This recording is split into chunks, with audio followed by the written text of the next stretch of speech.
힘드시니까 시작하기 전에 그 아까 대표님이 여기에 삼수했다는 학생 한 명 있다고 했잖아요. 누굴까요? 누굴까요?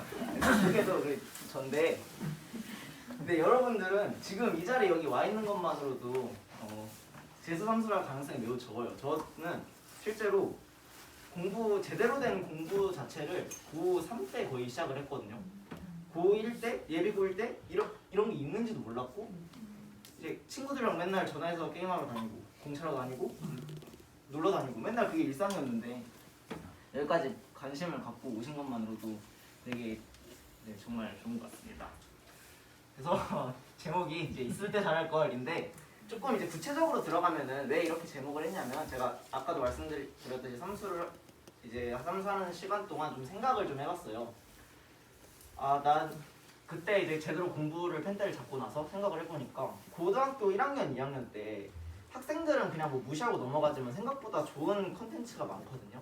예를 들어 모의고사도 그렇고 뭐 아니면은 학교에서 시행하는 야간 자율학습이나 이런 것들도 그렇고 이용할 수 있는 시스템이 되게 많아요. 근데 저는 그런 걸 잘 이용을 못 해봤어서 그때에 대한 아쉬움으로 지금 내가 만약에 그때로 돌아간다면 가장 먼저 챙기고 싶었던 게 뭘까를 생각을 했을 때 가장 이제 생각나는 주제들을 한번 담아봤습니다.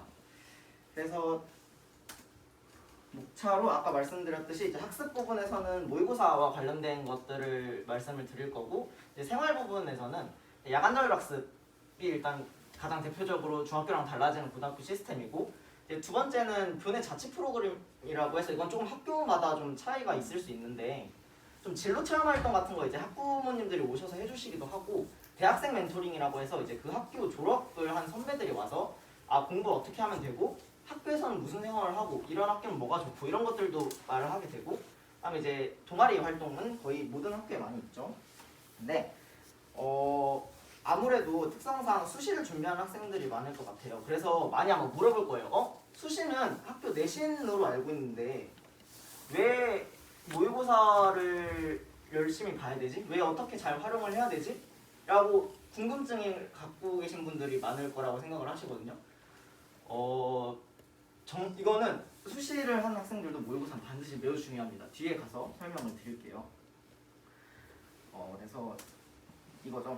아까 말했듯이 수시를 준비하는 학생들은 내신만 열심히 공부를 하면 되고 정시를 준비하는 학생들은 모의고사만 그냥 이제 매일 아까 이제 컨설턴트 분들이 말했던 매일매일 국어 공부를 하고 이러면서 이제 그 정시 공부를 열심히 하면 되나? 아닙니다. 절대 아닙니다. 제가 이것도 제 일인데 제가 이제 공부를 하는데 제가 고3 때 공부를 처음 했다고 했잖아요. 그러니까 고1 2학년 성적이 이렇게 말하면 좀 맞으면 개판이에요. 정말 그냥 성적표에 8이라는 숫자까지 찍혀왔거든요. 그래서 이게 이렇게 되다 보니까 정시는 괜찮은데 이 수시 논술 자료 보이시죠? 이게 정시를 준비하는 학생들은 거의 한 100명이면 90명 정도가 수시 논술 자료랑 같이 준비를 하게 되거든요. 왜냐면 대학에서 발표하는 그러니까 이제 이 수시 논술 자료는 옛날에 이제 부모님 세대 본고사 마냥 이제 대학에서 이제 문제를 출제를 해서 뭐 수학 문제, 과학 문제 아니면 뭐 글지는 이제 그걸 쓰고 수능 최저 점수 이제 최저 등급을 맞춰서 들어가는 시스템이에요. 그러다 보니까 정시 이외에 공부를 조금만 더 해주면 돼요. 특히 이과의 계열의 경우 수능 수학과 논술 대학에서 이제 시행한 논술이 크게 다르지 않아요. 그래서 대부분 이렇게 같이 준비를 하게 돼요. 근데 제가 1학년 때 내신을 너무 망쳐버린 나머지 보이시면 이게 지금 이제 2023학년도 내신 반영 비율 편차거든요. 제가 아까 막 8도 찍혀봤다고 했죠. 점수 차이 보이세요? 여기 19점에서 13.5에서 5 이렇게 떨어지죠. 이러면 논술을 2문제를 더 맞춰도 못 들어가요. 아예 지원 자체가 안 돼요. 그래서 감점을 되게 많이 받았습니다. 논술 전형을 쓸 때. 그래서 아무리 정시 전형으로 일찍 틀었다고 해도 최저 지금 보이시면은 크게 바뀌는 편차가 이 부분이거든요. 4점대, 그러니까 5등급 이내까지는 웬만하면 맞춰주시는 게 좋습니다. 그 다음에 이제 수시 부분에서도 이제 대부분 이제 학생들이 수시로 갈 때 학교 이제 교과 내신에다가 생기부에다가 수능 최저 등급을 맞춰야 되기 때문에 수시도 학교 내신 공부나 하시면 안 됩니다. 이것도 지금 통계적으로 보면은 이제 재학생들, 그러니까 이제 재수생들이 아닌 지금 현재 고3 학생들이 가장 힘들어하는 부분이 저 최저 등급이에요. 왜냐면 내신은 이제 여러분들끼리 싸우죠. 고3들끼리만 경쟁 상대가 고3이에요. 근데 최저 등급 같은 경우에는 어떻게 됩니까? 이따가 좀 시스템에 대해서 말씀드리겠지만 재수생, 상수생 계속 끼게 되죠. 경쟁 상대가 내 옆에 있는 친구가 아니란 얘기예요. 그러다 보니까 얘가 가장 이제 저거를 못 맞춰서 떨어지는 경우가 매우 높아요. 그래서 이제 고1 때부터 항상 이제 국어와 언어 이쪽 부분은 아까 컨설턴트 분이 말씀을 해주셨던 것처럼 오래 걸리니까 미리미리 대비를 해주시는 걸 정말 강력 추천드립니다. 제가 고3 때 준비를 시작을 해서 재수, 함수 3년 걸렸죠. 그러니까 아마 고1부터 시작을 하시면 고3 때 딱 끝나지 않을까. 네. 아마 그렇지 않을까 생각을 합니다. 그래서 이제 최저 등급이라는 거는 이건 이제 혹시 모르시는 분들 있을까봐 잠깐 넣어놨는데 고대 입시후강 사이트 들어가 보시면 저렇게 4과목 등급합 8등급 이내라고 적혀져 있어요. 이게 뭔 뜻이냐면 국어, 수학, 영어, 그 다음에 이제 과학 2개는 이건 학교마다 좀 다른데 고대의 경우에는 둘 중에 이제 높은 걸 놓칩니다. 그래서 4과목 합이 이제 8을 넘어가 버리면 떨어지는 거고 8 이내 숫자면 붙는 거니까 예를 들어 3등급, 1등급, 3등급, 1등급 이러면 더하면 이제 8이죠. 그러니까 되고 2, 3 이러면 더하면 9죠. 안 되죠. 그래서 요거 최저 등급제가 그거를 의미를 한다는 거. 그렇게 해서 이런 시스템이 있다는 걸 말씀드리고 그래서 이제 모의고사를 그렇다면 본격적으로 어떻게 잘 준비를 하면 되냐. 혹시 초록 색깔 잘 보이세요? 여기 초록색 여기 쳐놨는데 잘 안 보이네. 잘 안 보이네.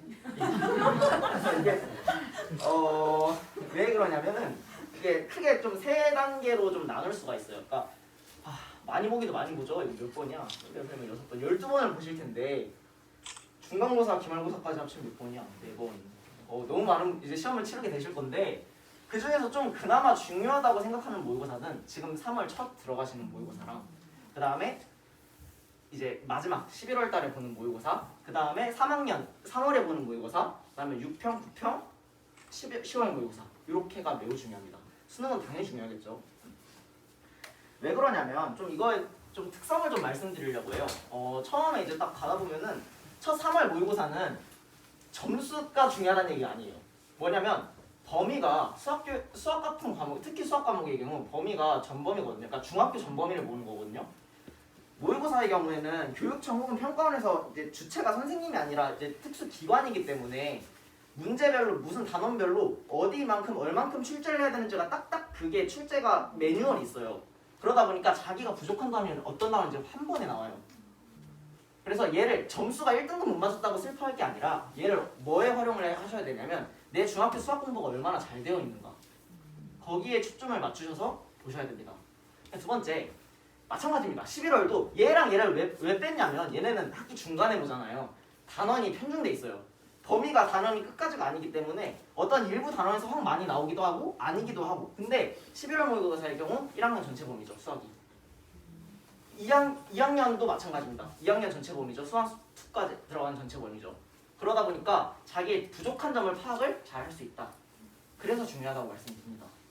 그 다음에 3학년 첫 모의고사도 마찬가지의 경우고 이제 6월, 9월 모의고사의 경우 이건 이제 좀 먼 얘기라 잘 안 와닿으실 수 있는데 얘네는 차이가 뭘까요? 지금 방금 제가 말씀드린 이 세 개랑 저 빨간색으로 적혀져 있는 거랑 뭐가 차이가 날까요? 날짜도 차이가 나긴 하겠지만 뭐가 차이가 날까요? 네, 한국교육과정평가원이라고 적혀져 있죠. 출제자가 다릅니다. 교육청은 그러니까 쉽게 말하면 제 부하예요. 평가원의 부하. 그러니까 이걸 내면은 그거 그냥 따라서 가는 거예요.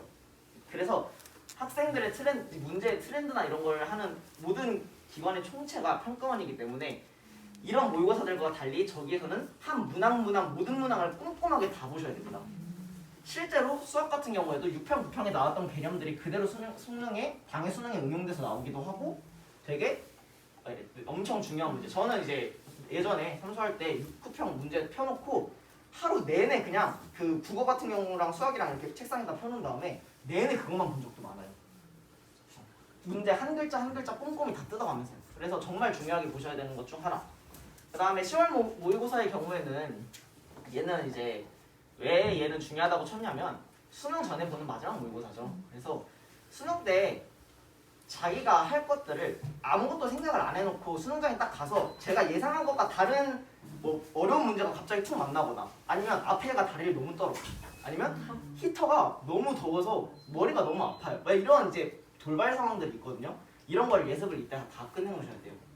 그리고 수능 전날에는 저는 이제 고3 때는 이렇게 준비를 많이 안 했으니까 이게 좀 긴장이 좀 덜 됐거든요. 솔직히 이제 그때 잘 나오면 양심 없다고 생각을 하고 이제 긴장을 더 했는데 재수 삼수 하면서 좀 이제 간절해지다 보니까 전날에 삼수 때는 정말 30분도 못 잤어요. 너무 긴장이 돼가지고. 그래서 이런 것도 다 시험해 보시는 게 좋습니다. 웬만하면. 내가 일부러 안 자는 거예요. 일부러 안 자고 안 잔 상태에서 얼마나 그 다음날 국어를 내가 잘 볼 수 있는가 그 상태에서 이런 것들도 시험해 보시는 게 좋습니다. 그래서 이거에 대해서 이제 얘기를 드린 거고.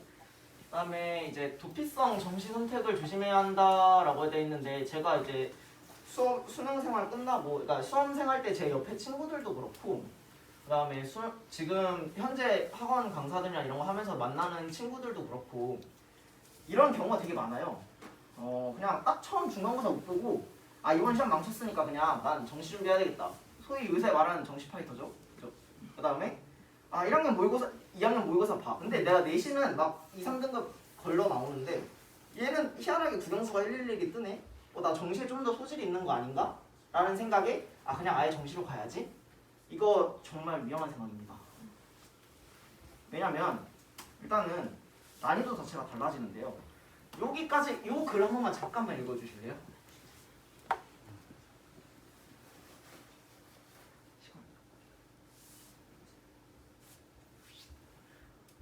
요거는 그래도 읽을만 하죠. 그쵸? 근데 실제 수능 지문에서 이렇게 나와요. 뭔 소리인지 하나도 모르겠거든요. 대충 읽어봐도. 실제로 저 지문 보고 저 되게 어렵다고 생각을 했는데 이런 식으로 난이도 자체가 아까 왜 이게 이러냐면 교육청에서 평가원으로 달라지기 때문이에요. 그 주체가. 그래서 문제 난이도가 매우 생성하고 그 다음에 두 번째로 얘기를 드렸던 게 이제 표본의 변화. 3월 모의 평가에는 이제 재학생만 같이 보다가 6월, 9월 가면서 재수생, 연수생, 반수생 점점 많이 끼죠. 저 때는 진짜 의대 반수생 많이 껴가지고 정말 이 사람들이 비율만 늘어나는 게 아니라 그러니까 여기 이제 비율이 점점 늘어난다고 돼 있잖아요. 이 사람들이 왜 무섭냐면 다 그 자기의 등급 위로 들어와서 1등급 4%밖에 안 되는데 5%가 내 위로 들어와 버리면 나는 똑같은 실력인데 실력은 밀리겠죠. 그러니까 이래서 정시가 어렵다. 그래서 실제 대부분 이제 학생들 국어 성적이 이런 식으로 나옵니다. 4등급 맞았다가 이렇게 왔다 갔다 하는데 얘는 정말 공부 열심히 했어요. 잘 올렸어요. 왜냐면 재학생들만 보는 3월에는 4등급이었다가 마지막 재학생들만 보는 10월에 1등급 맞았죠. 근데 이게 왜 그렇다? 아까 그 표본 때문에. 못한 게 아니에요. 수능때 실수를 해서 그런 게 아니라 이런 식으로. 그래서 이런 사람들이 아니라 난이도랑 표본에 대해서 제가 한 말을 이미 알고 있었으면 하셔도 됩니다. 정시에 그 다음에 내 공부 성향이 조금 더 그 단기 암기보다는 길게 이해에 가까운 공부에 좀 더 맞다고 판단이 됐을 시. 뒤에 막 야자 얘기도 있고 쭉 있는데 시간이 많이 지났나?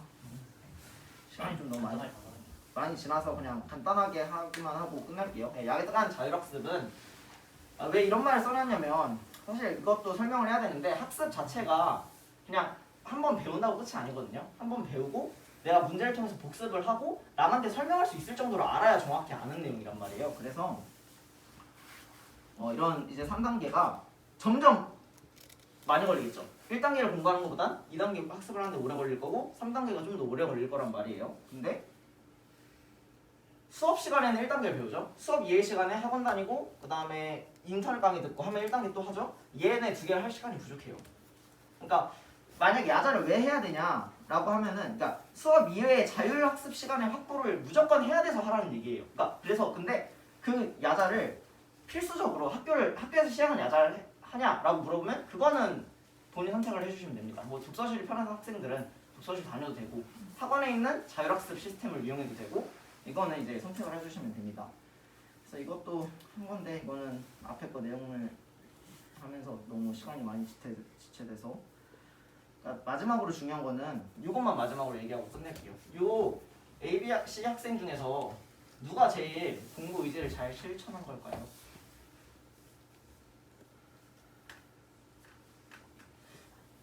다 잘한 것 같죠? 열심히 한 것 같잖아요. 정답은 C입니다. 왜냐면 이제 다음 날 열심히 한번 확 한 거는 오래 못 가요. 아무리 사람이 독해도 오래 안 돼요. 그러니까 내 의지를 실천하려면 내 주변의 환경을 바꿔야 돼요. SNS를 탈퇴한다? 다시 하고 싶어도 못 하죠. 그 다음에 학교에 뭐 야간 자율학습 이런 걸 시스템한다. 제 행동에 제약성, 강제성을 걸어버리는 거잖아요. 이걸 바꾸는 게 정말로 공부 의지가 높은 사람의 실천 방법입니다. 오늘 여기까지 하겠습니다.